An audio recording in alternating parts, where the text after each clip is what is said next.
Good mythical morning, everyone. It's the notorious, glorious V, the Girl Economist, coming to you live on this edition of Rogue News in the morning. I will give you the news, the views, and all the important information to you. Um. Anyway, um, hold on, I'm just getting inundated with messages and whatnot. Anyway, so follow us on Twitter at Real Rogue News. Rogue News on every single podcasting app known to humanity. And also check out our paid sponsors, watchustrade.io, watchustrade.io. Folks, if you haven't done so already, check this out. Okay, this is real important. They have a gold and silver seminar going on this Friday, 1 p.m. Eastern Time. This Friday, April the 5th at 1 p.m. Eastern Time. Go there, hit the webinar button, and join. What you could also do is you could also click the link in the description box on how to sign up for the free gold and silver webinar. Check it out, join it, make it happen for yourself. I will be on that webinar. I will be speaking about gold from an institutional level. Dex will be telling you how to profit from the gold market and how to do it correctly. Let's use the make-believe economy to our advantage. And with that being said, also check out our sponsors, mycbdedibles.com. mycbdedibles.com. It is the place to get all your CBD goodness. And also, let's not forget remaincalm.net. Remaincalm.net. It's a place if you need asset protection, you got collections issues, this, that, and the other. Remaincalm.net is a place to get that done. And folks, last but not least, let's not forget the Gadfly. Okay, people are wondering, where's Sirius Report? Where's London Paul? Where's Jim Willie? Where's Ken? Well, we're all here, man. We're all here. Okay, we're all at the Gadfly. So go to the gadfly.vhx.tv. Become a member. You can start a free trial, 7-day free trial. Go there, sign up, make it happen for yourself. Okay, so it's going to be pretty awesome. And with that being said, folks, let's get started. You know, I was thinking to myself, guys, because I like watching things, and yesterday as the world was, the last 2 days, I think most of the media attention was all about some hip-hop artist, Nipsey Hussle, who was killed. And they're saying, he was a positive member. Is it gang-related? Is it a conspiracy because he was trying to promote Dr. Sebi's cures and this, that, and the other? And the guy, you listen to what his interviews were, a very positive individual, but you know what? It's look, man, once you make money, you got to get the hell out of the ghetto. There's no other way to put it. There's no other way to put it. And while everybody was distracted with that, there was another event that happened. And this event was in the Windy City, Chicago, folks. And Chicago they just elected their newest mayor, Lori Lightfoot. Yeah. Lori Lightfoot, the first Black, openly gay person to hold office. She looks about as tall as like 7'2". She looks like the dude that I used to play basketball with back in high school. That's who she reminds me of. So former federal prosecutor Lori Lightfoot defeated Tony Preckwinkle, and also another Black woman, both Democrats, in a entirely Democratic. I mean, there's no other viewpoint there, but an idiot fucking Democrats all over the place. Excuse my language. The Associated Press called the race for Lightfoot shortly before 8 p.m. local time, with over 91% of the precincts. Lightfoot led by damn near 74%. According to the Chicago Board of Elections website, Lightfoot pumped her fists in the air, and the crowd cheered when she said, "Thank you, Chicago." In this election, Tony and I were competitors, but our differences are nothing compared to what we can achieve together.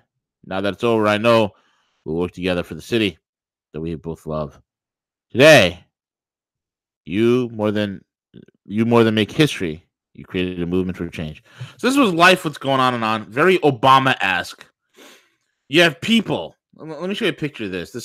This I find to be absolutely hilarious. This I find to be hilarious. Okay. Yes, you see that? All those watches up here on my adverts. Look at these idiots. Lori Lightfoot supporters react as she's projected as Chicago's next mayor. And they're screaming, yeah, yeah, Lightfoot, ah, yay. Folks, remember what I told you? Remember what I told you. Bimbos and betas will be the end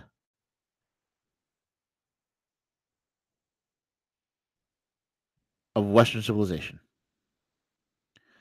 Bimbos and betas will be the end of Western civilization.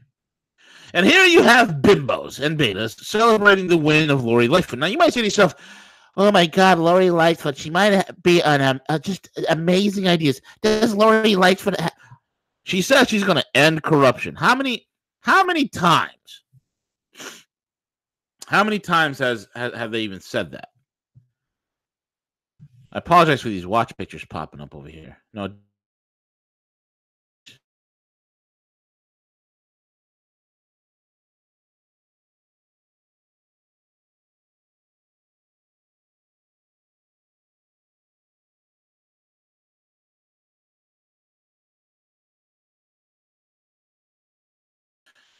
I get that Rolex, that GMT Master root beer right there. That's the one. That's an aspirin. Get a roll. You want a great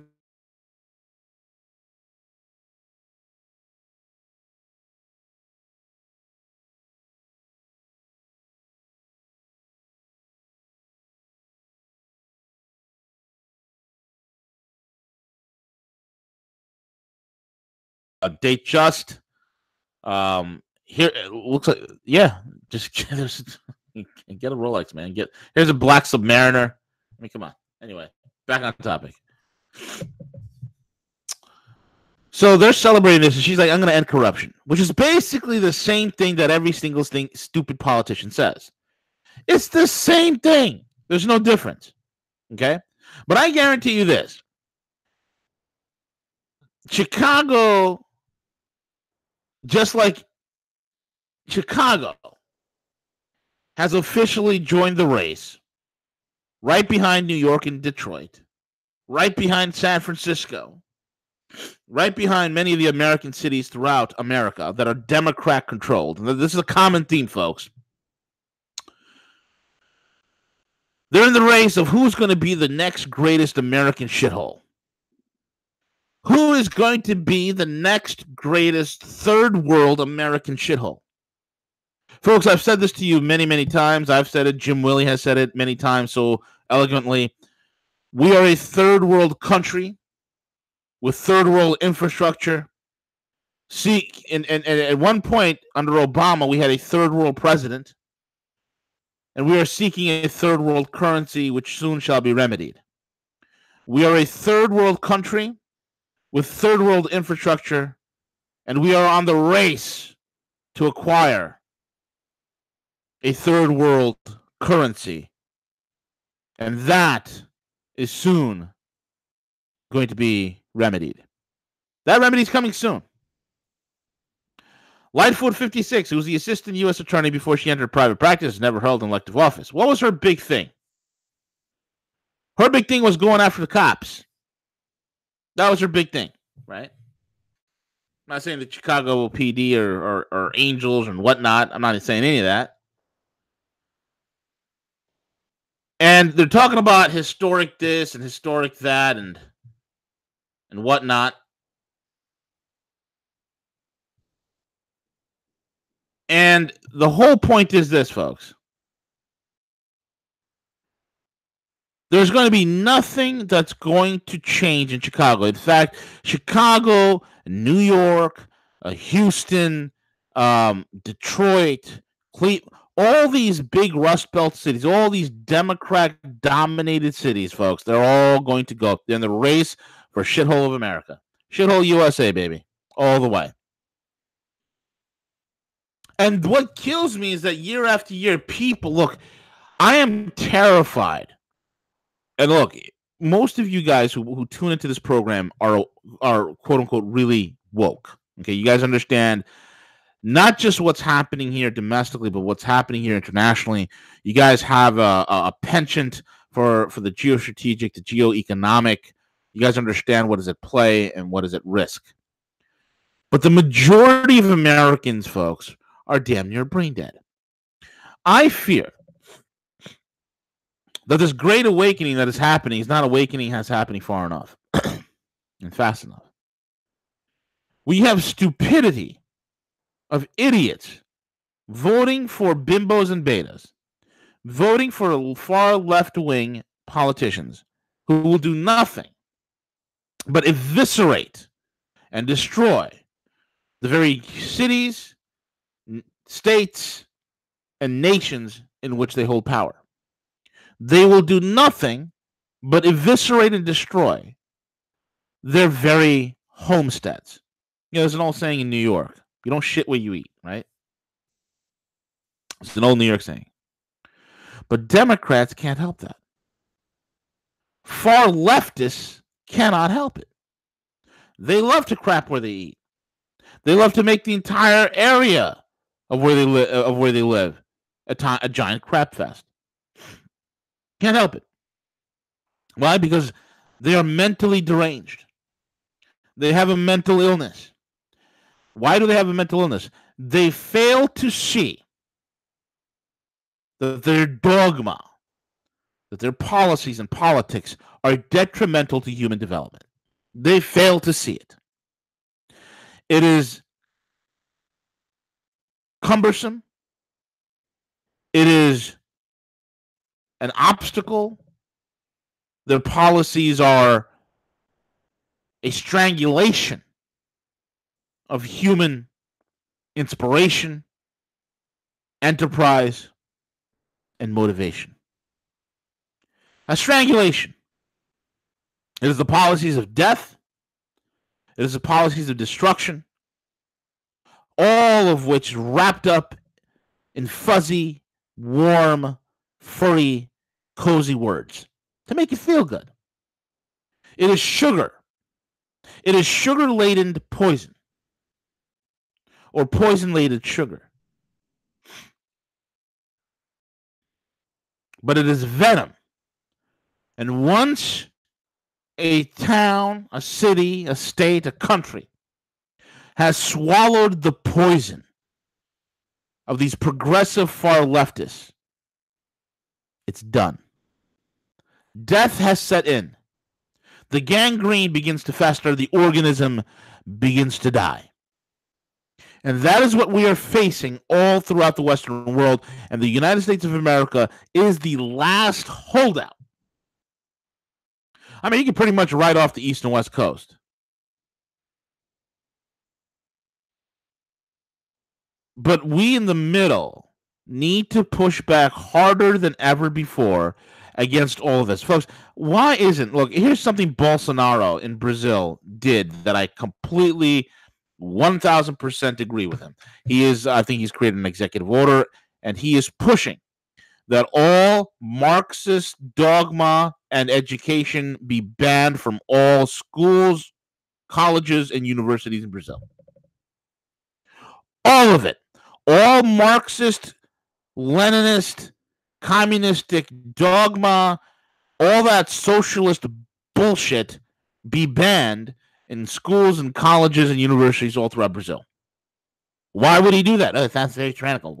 No, it's not very tyrannical. Because it's this dogma that has been weaponized and used against us. It is this dogma that has caused the death over damn near 200 million people in the last century alone.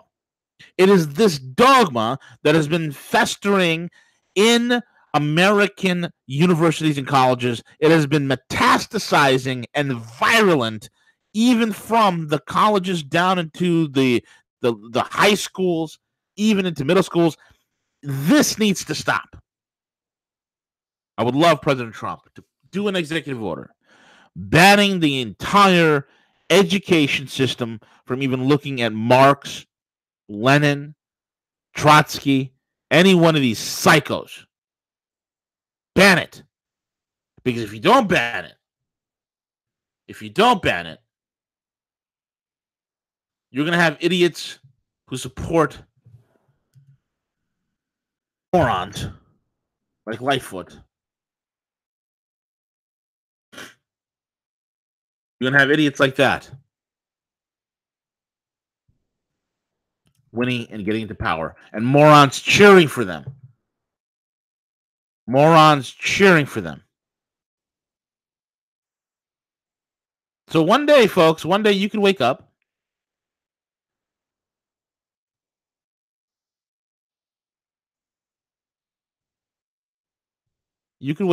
and then your town and your city could look like Detroit. And they think it's cool because the libtards think it's cool and wonderful because there's they're having gardens over there. Vast swaths of land. They're putting up rooftop gardens and all this other bullshit up there. Yes.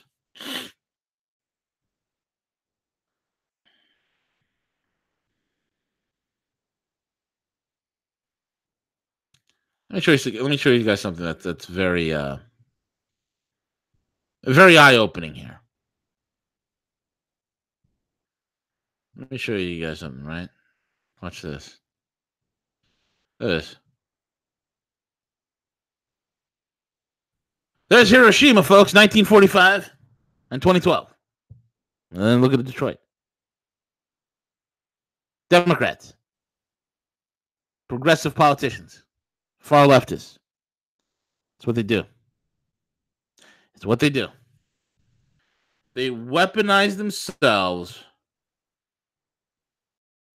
against you, against what needs to be done.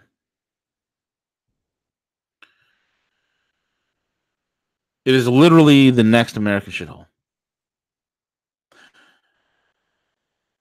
Chicago, like New York, is not far away from Detroit. It is literally one mishap away from the destruction that is Detroit. And Detroit will be all of America. And what's next? You're gonna have the new all-inclusive Chicago. You're gonna have a Chicago with Sharia no-go zones and what else?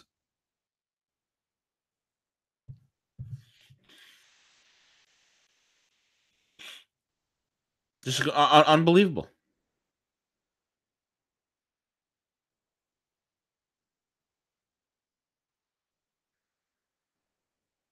The city will go bankrupt.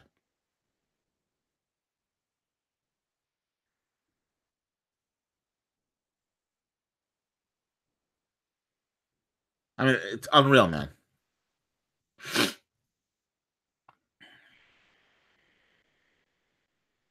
Unreal.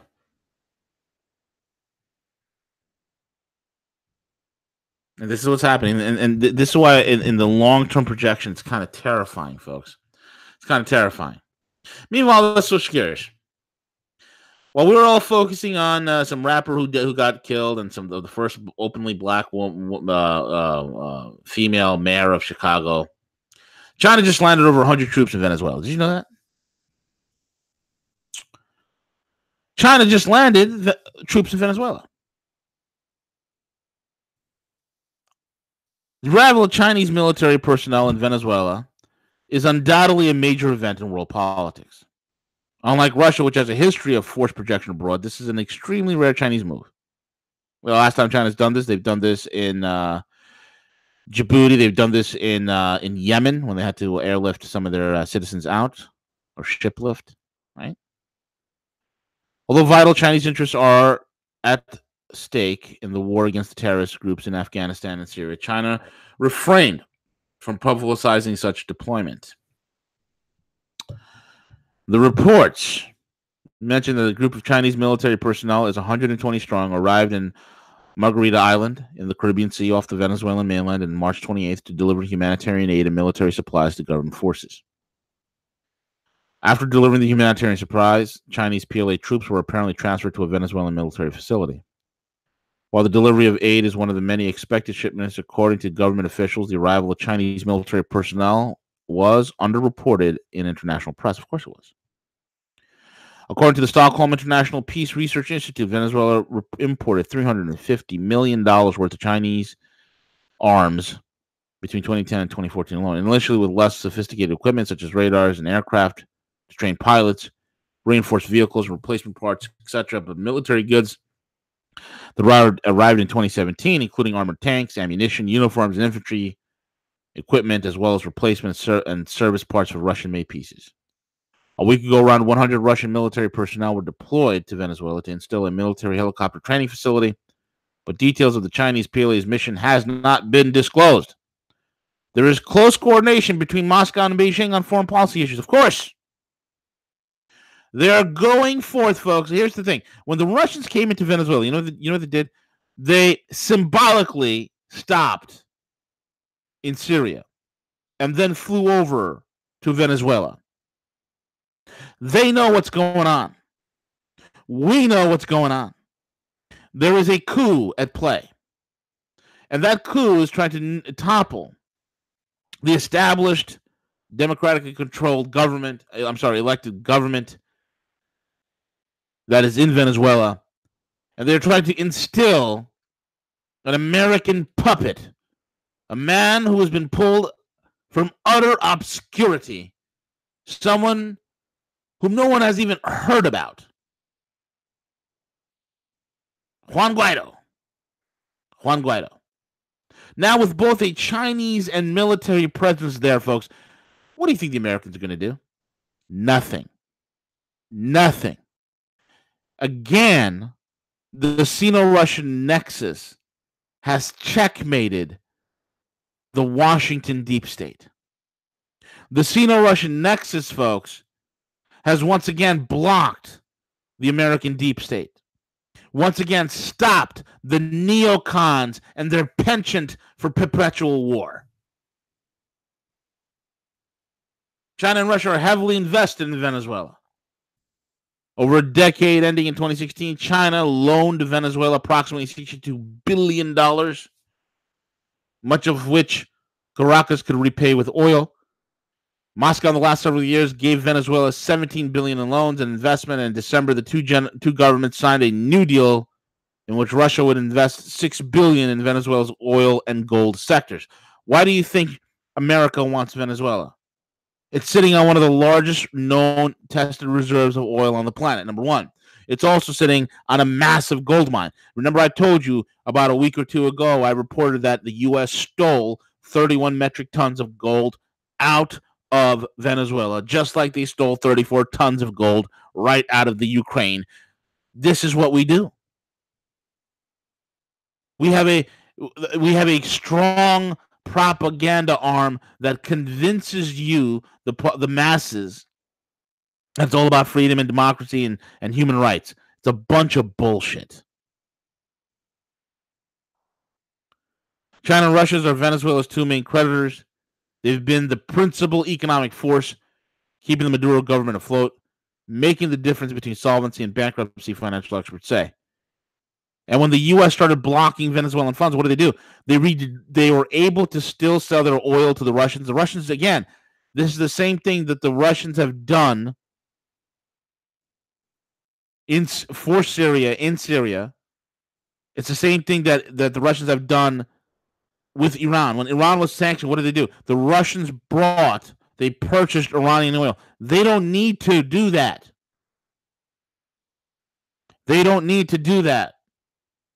But they purchased Iranian oil because Russia is the largest oil producer in the world.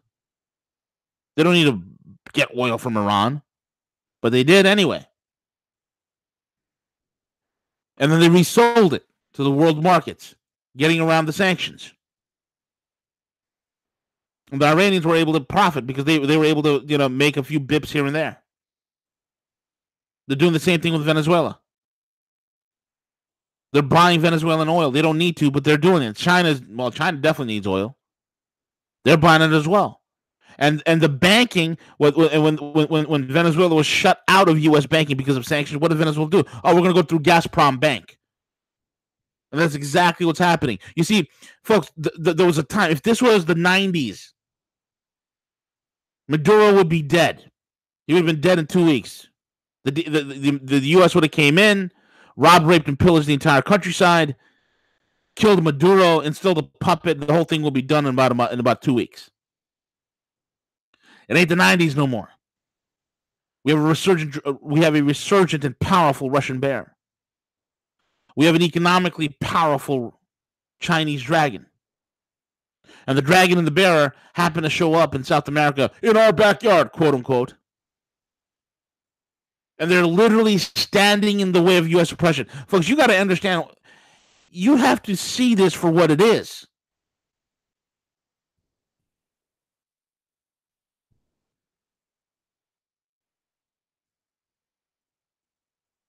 And it's amazing to me, folks. It's amazing to me when you look at even the way how China provides the economic strength, Russia provides the military power.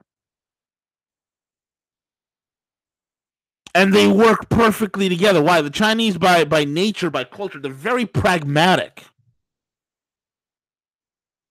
Russians are very ideological.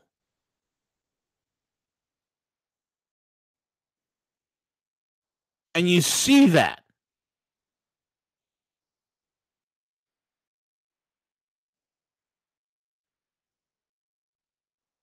Very ideological. China gets out of this deal. They get the raw materials, cheap oil, all sorts of benefits, resource-wise. Russia gets a military foothold in America's backyard to once again gut check the Americans. And look, here's the thing. People are like, we've really devolved the relationship between America and Russia. It's really gone. It's really separated, this, that, and the other. I, for one, am actually happy there's a little bit of this. I, for one, am happy. There is a counterbalance. It's the reason why the world didn't annihilate itself during the Cold War, because it was mutually assured destruction.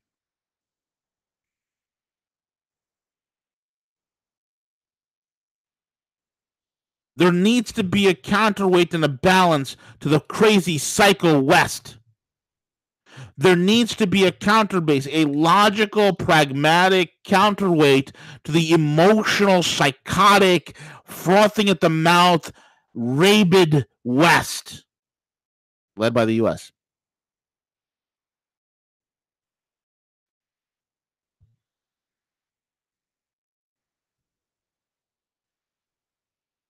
Nonetheless, the arrival of both the Russian and the Chinese troops have caused a nervous reaction in Washington.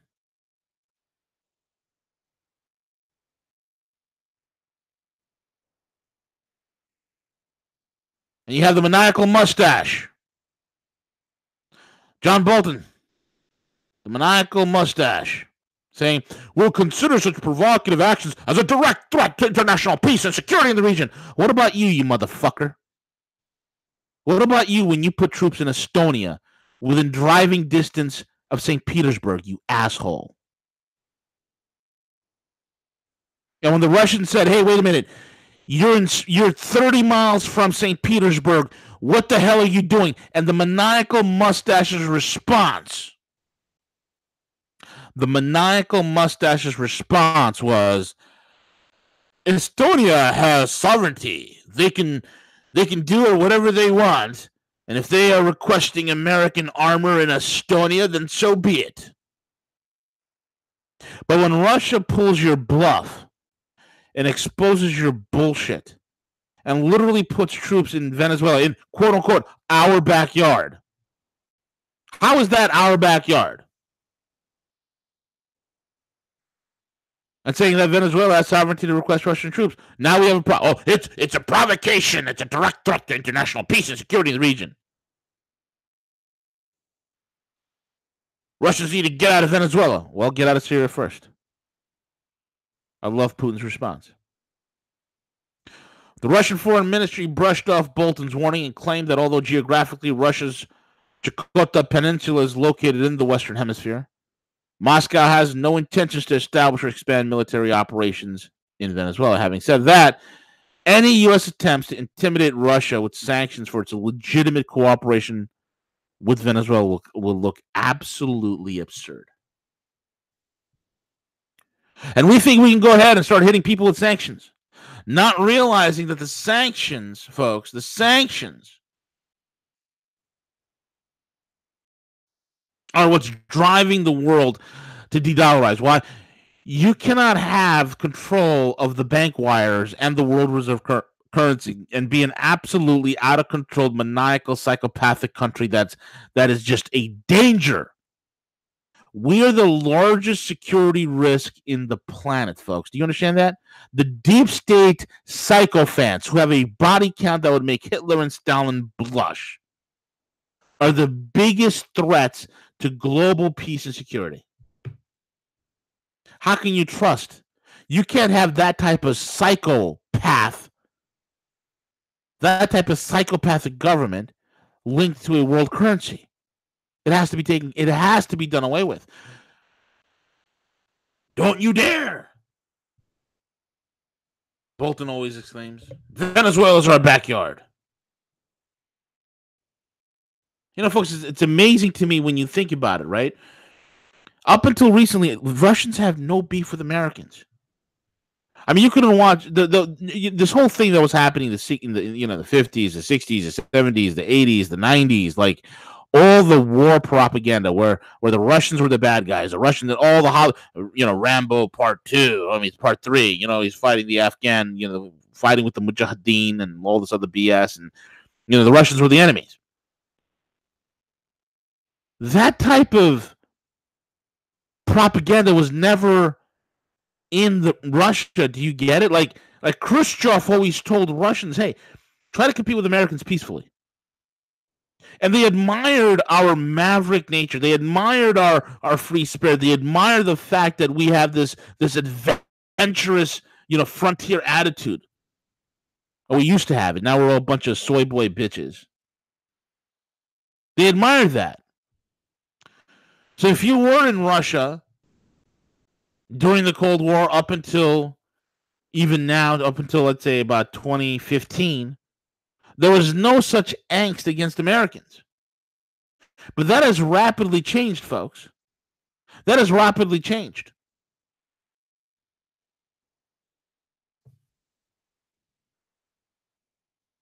There was a Russian movie. It's called The Balkan Line. What is the Balkan Line? You can, check this out, okay? The Balkan Line. Watch this, folks. If you get a chance,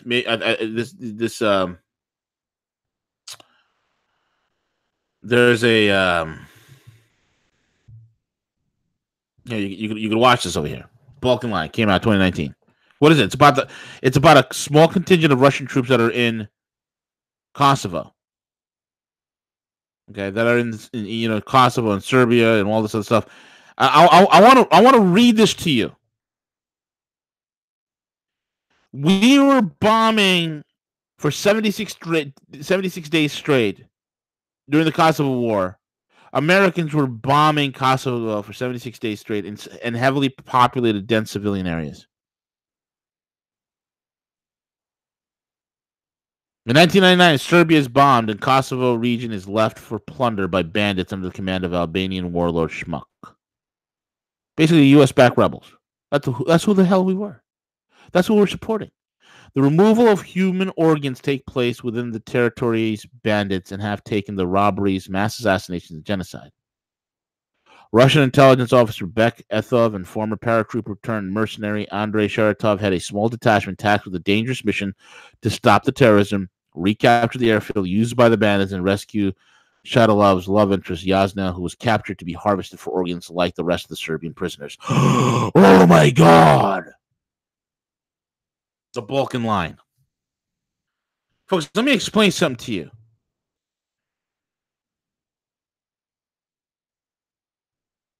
And we've seen images of this and pictures come out of Syria of organ harvesting. If you are a country and if you have natural resources and you don't capitulate to the U.S. power structure, here's what happens to you. They send in the economic hitmen to make you sign deals that you have no way of even maintaining. make you ink deals that you have no way of paying back, make you sign up for things that you have no way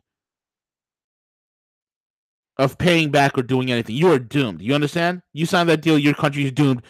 And then when you can't do it, they'll put you on the link on the hook for loans you can never pay back from the IMF.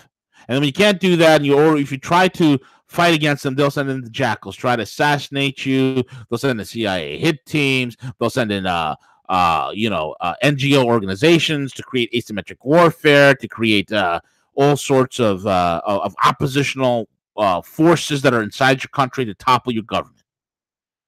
And then once it's toppled, I'm telling you right now, if you're a country that's out there that has resources, you should be frightened. You should right now be calling Vladimir Putin or President Xi Jinping and saying, hey, listen, look, I want to trade with you guys. I want to be part of the multipolar world. I want to be a part of the One Belt, One Road initiative. Sign me up. Because they will rob, rape, destroy you. That's what the U.S. does. And then when we're done doing that, folks, if you have drugs, we will raise those drugs. I mean, if you have like cocaine plants or coca plants or poppies, eat all the more. You might say to yourself, well, I don't have any oil that or uranium or gold or silver or cobalt or vanadium or platinum or palladium or rhodium or gallium or infinium or rhenium. I don't have any of those things. I don't have cesium. I don't have any of that. I'm good. I'm just a poor fourth world backwater country. I'm just a poor fourth world backwater country, and there's nothing that they can do. There's nothing they can take from me.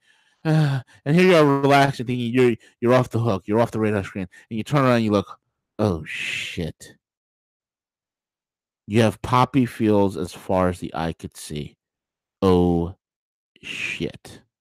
Or you might say to yourself, "Oh, good, I don't have any poppy fields. I don't have anything. I don't have cocoa leaves. Oh, good, I don't have any of those opioid type drugs. Or I'm good. I'm fantastic. I have no natural resources. I'm saved. I'm a 7th century country stuck in the modern world, but I have a sizable population."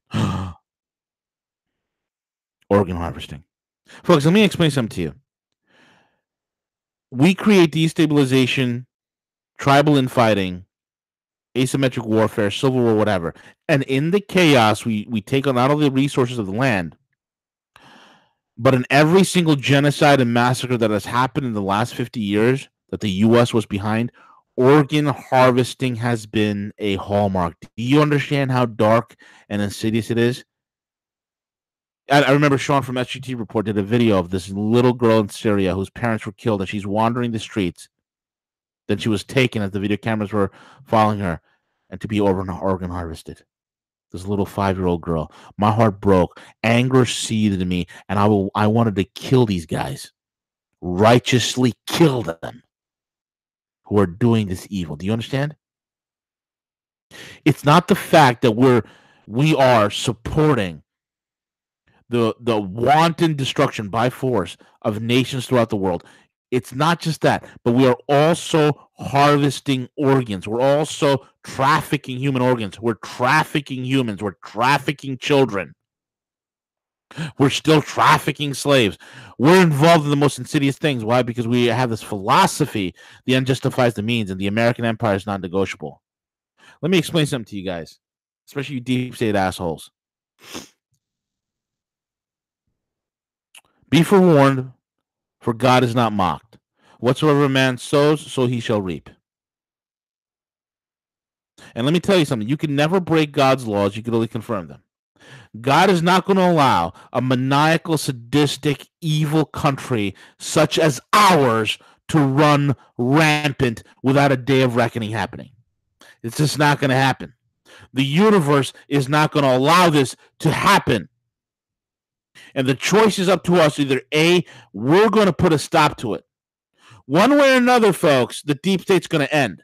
One way or another, the corrupt, evil American empire is going to end. Either we, the people, put an end to it, or some external force is going to put an end to it, and you're not going to like it. Either we, the people, are going to put an end to it, or an external force is going to put an end to it. The choice is ours. But I'm going to tell you right now, if the external force puts an end to it, you're not going to like it. You're not going to like it. And when I see stupid images of idiot mayors being elected in Chicago,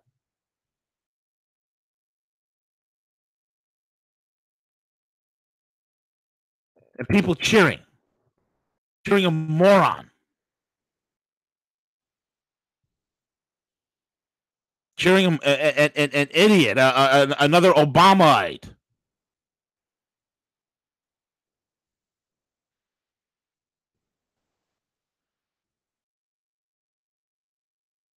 It sickens me.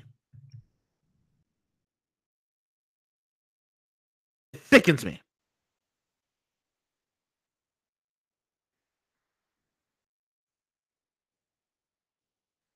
This is what the West has become.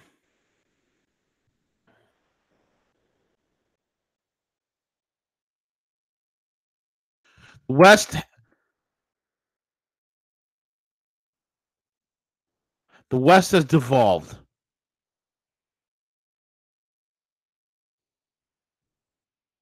We've lost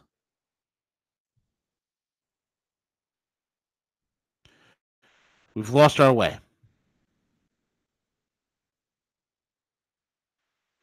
Unless we wake up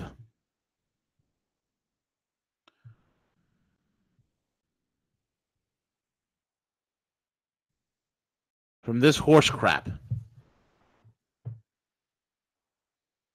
I don't know. It's not going to end well. You know, it's amazing. Look, I have nothing against gays. I have nothing against homosexuals. Whatever you do in the privacy of your own home, I don't give a rat's ass. But you cannot take a kid to a gay pride parade anywhere in any city in America. It is fucking disgusting. Fucking debauchery. Okay, it's absolute debauchery. It's stupidity. It's insanity. It is the absolute worst dregs. I mean, look at this shit. You know, I'm going to go take a kid to see this. And you wonder why homosexuals don't get any sort of real credit in the U.S. Where normal people look at this shit and they're like, what the hell is this? I'm going to show you something, right?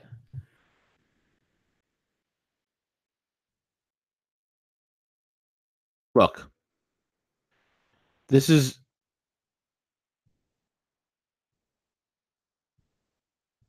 gay pride in Tokyo. That's it. This is Japan.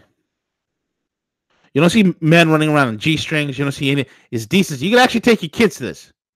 If you want to support this kind of stuff, it's not my cup of tea, but hey, if you want to take your family out to something like this, you can actually take your kids out to something like this in Tokyo and not have to shield their eyes. You see, folks, the rest of the world does not subscribe to our outrage culture. The rest of the world does not subscribe to our exuberance, to our identity. They don't ascribe to the nonsense that we peddle. And I fear that we're so inundated and so brainwashed at such a massive level that nobody sees the danger. Nobody sees the danger. We've lost the culture war, folks. American history ain't taught in schools no more. Western civilization is not taught anywhere anymore. We've lost the culture war. Why would any one of these punk-ass kids grown up today be even bothered with defending America? Be even bothered with defending Western thought and Western culture and Western civilization? Why would they even want to do that when they're not even taught about it? They're too busy being taught about 74 different genders and how to put a condom on a cucumber and how they self-identify as peanut butter this morning, and tomorrow they're going to be they identify as a typewriter, and then and the next day is going to be a toaster oven. We are brain dead. On Monday I had a great podcast. So you go back and listen to Monday's show. I talked about prosperity without profits. Nothing matters. I'm living in the upside down world. I literally am. I am in the dark place. I am in the upside down world. I'm in a world where there's prosperity without profits. I'm in a world where the massive amounts of population are living in an idiocracy. They don't even know about it. I'm in a world where right is wrong, what's up is down, what's left is right. It's insanity. Let me comfort you with this. History has shown us that countries like this do not survive. And when they fall extremely hard. We have become balkanized. We have become decadent. We've become affluent. We've become apathetic. And we are far worse off now than ever before. And that trajectory, my friends, is not changing. There's a date with destiny that we will not and cannot escape from. Do you understand this? Like, you got to understand this, right? When you look at the Fed, and this was terrifying about the central bank. The other day when I was talking about, it's going to be perpetual, they want to get the mortgage markets going, and the Fed's out there saying 10 years of prosperity and blah, blah, blah, blah, blah, and all this other bullshit. You have to understand something. That negative yield curve was the kill shot across the bow. Just the other day, it was reported that mortgage rates have collapsed. Mortgage rates have collapsed the lowest they've ever been. They collapsed overnight, just literally. Why? Because the negative yield on the 10-year. The negative yield on 10 years caused mortgage rates to collapse. They need to pump the housing market as much as they can. Why? Because we're in the last legs. The patient is on the table. The EKG machines are hooked up, and you're seeing the beep, beep, beep. The flatlining is about to occur. So right before the flatline, folks, there's one more massive bubble. And this is what I'm telling you, folks. You see, the elites of the world understand this. Why don't you get this? The elites of the world understand this, but why don't you get it? There's one more massive bubble to be blown. One more massive bubble. They're going to take advantage of it. You need to take advantage of it. That's all I got to say. We have one more hoorah. You have the next 4 or 5 years to make as much money as you can and get out of harm's way. That's the message. That's the message. Because if you think that this shit show is going to continue, this shit show that's called America is going to continue for the next 15, 16 years or 20 years or 100 years, you're deluded. You're grossly mistaken, folks. You're grossly mistaken. And with that being said, this is the Gorilla. I'm over and out.